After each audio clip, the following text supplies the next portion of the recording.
believe that it's been 40 years. I always say that I feel as excited today and passionate about my work today as I did when I first started. I think I mentioned though, I think maybe the kids, nobody wanted to talk age, so bottom line, I'm free to tell you, I was a child prodigy. I started college at 10. So now that's how. My work, our work, is meaningful work because we make a difference in the lives of others. I say our work because, as I've just said, it's not about me. Our work for the last 40 years has truly been a collaborative effort. LA Speech and the Wiley Center exists because of all of you. Each of you has played a critical role in our continued success and existence. I know that I'm abundantly blessed and will never take my blessings or anything for granted. I'm often asked, from where do I get my strength, my level of compassion, my ideas, or in recent years, people say, well, when do you plan to retire? I can't explain me without attributing it to my DNA and paying homage to my mother, Cornelia Robinson, who was a strong woman who led by example. And as my dad used to say, Mom was ahead of her time. She played an active role in the civil rights movement in our little town, Kewanee, Illinois. Our claim to fame was the hog capital of the world. That's how smart we were. That was our claim to fame. She was one of the founders and the first female president of the local chapter of the NAACP, National Association for the Advancement of Colored People, as well as a founder of our Human Relations Commission. It wasn't uncommon to have meetings in our home on Sundays, predominantly men, as they strategized ways to break down barriers in our town and other neighboring towns. Through peaceful protests and boycotts, we were successful, and Mom gained the respect of blacks and whites in our town. Even during her retirement years, my mother continued to stay involved through volunteerism in a hospital gift shop, as well as Opportunity Village, a center for the development of the disabled. In her late 70s, Mom developed a passion for acting. I was like, Mom, what? So she took classes at UNLV, and at 80 years old, she starred in a number of critically acclaimed plays. One morning, Mom called to tell me that she was on a billboard, and I was like, Mom, please. She said, no, really, I'm off to 2:15. I thought she was joking, only to find out that she was telling the truth.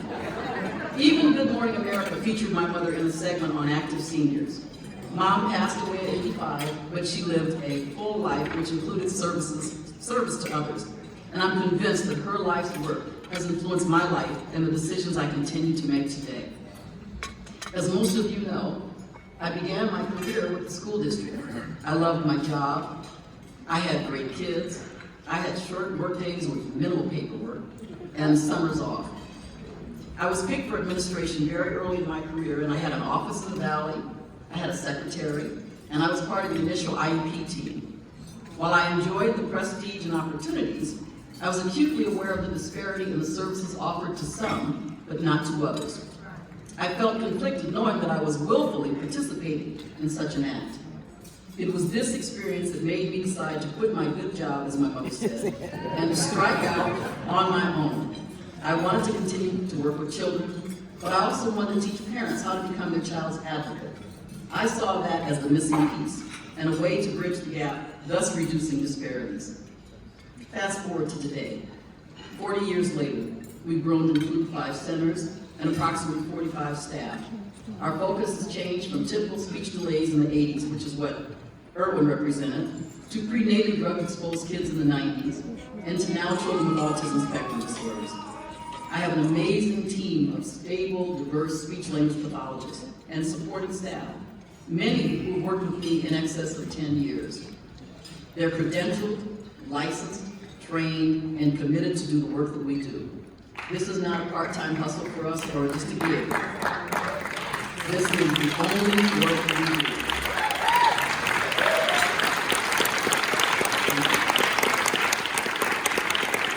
It's our life's passion, and we get results. While we continue to develop programs to address unmet needs, unfortunately, the disparity I saw in 1979 still exists. My concern today relates to the employment gap that exists for our kids with autism. They have the highest unemployment rate of all disabilities, regardless of where they are on the spectrum. They receive lower wages for the work they do, and they also have shorter term employment, so getting someone a job is just part of it. Getting them a meaningful job that they're able to continue to work on is my goal for these kids. And so a lot of the kids that don't have that experience, that go from job to job to job to job to job, sometimes they leave the workforce and they never return. That's unacceptable to me. In response to the data, we're working diligently to change the narrative.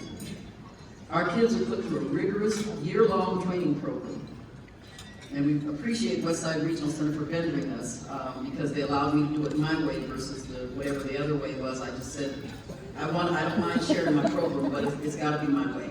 And so they said, fine. So our program includes internships prior to being placed in permanent jobs. We want our kids to be viable members of the workforce. We realize it's not a one-size-fits-all, and meaningful employment is only meaningful if it is consistent with each individual's unique interests and skill sets. We not only train our young adults, we train our partners to make this, as we talked earlier, a win-win proposition. We also hold our kids' hands along the way until they're able to fly independently. So far, we've been successful in our efforts with several like-minded partners. As you guys have seen, our kids are employed at Outback Steakhouse. We have a young man who said early on, I don't really like people, but I love books. I'll do anything if you can just get me in a library. And thank God we got connected with Jan Perry. Thanks to Jan opened the door. This young man now has been offered employment in the public library.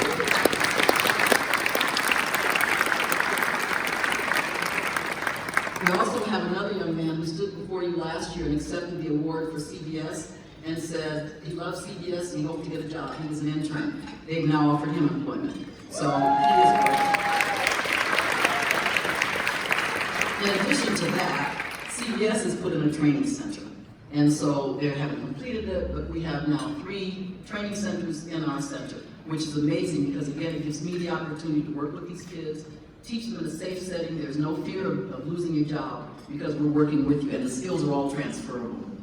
We also have a child at Cigna. This child, he's a young man now, at Cigna. And MetroLink. MetroLink has accepted 6 of our kids. They will start next month.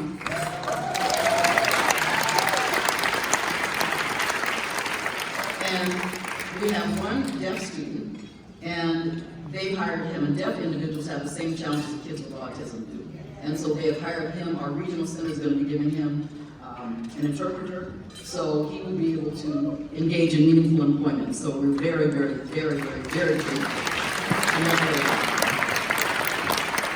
Additionally, we employ 3 of our kids who are interested in working for children, so it's not about trying to get everybody else to hire them. We also employ these kids, and that's when they mention that we pay them. We pay our kids a salary. Those that work with us, our cookiepreneurs are paid. Anything that they do at our center, they get paid. So we lovingly send our kids out, as I always say, dressed to impress and destined for success. And as you can see,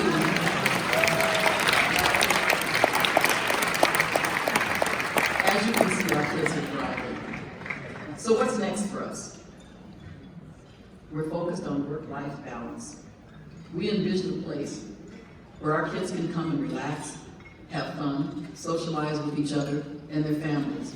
Now, I don't know how much you've seen out there, but you'll get to see shortly what we have in mind. I'm so excited by this. I can't sleep at night. I wake up thinking about what we have in mind for these kids. And it's just going to be huge, and it's going to be a big benefit to everybody.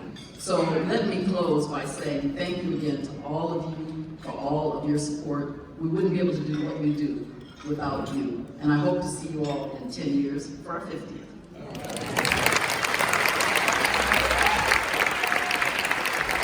You have to be seen.